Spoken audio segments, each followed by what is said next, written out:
વડોદરાની રાજનીતિમાં આજનો દિવસ સૌથી ગરમ દિવસ બની રહેશે। આજે વડોદરા શહેર અને જિલ્લામાં ભાજપની સેન્સ પ્રક્રિયા શરૂ કરવામાં આવી છે।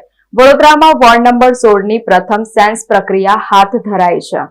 આગામી વડોદરા મહાનગરપાલિકાની ચૂંટણીને ધ્યાનમાં રાખીને ભારતીય જનતા પાર્ટી દ્વારા ઉમેદવારી માટે સેન્સ પ્રક્રિયા હાથ ધરવામાં આવી છે। કોર્પોરેશનની ચૂંટણીને લઈને સેન્સ પ્રક્રિયા હાથ ધરાઈ છે। વોર્ડ નંબર 16ની પ્રથમ સેન્સ પ્રક્રિયા હાથ ધરાઈ છે। અંદાજે 40 જેટલા દાવેદારો ઉપસ્થિત રહ્યા હતા, જ્યાં નિરીક્ષક તરીકે સુરતના પૂર્વ મેયર દક્ષેશ માવાણી હાજર રહ્યા હતા। ભાજપની પરંપરા મુજબ સેન્સ પ્રક્રિયા થાય છે। રાવપુરાના ધારાસભ્ય અને ગુજરાત સરકારના મુખ્ય દંડક બાલકૃષ્ણ શુક્લ ભાજપના સેન્સ પ્રક્રિયા સ્થળે પહોંચી મુલાકાત કરી હતી।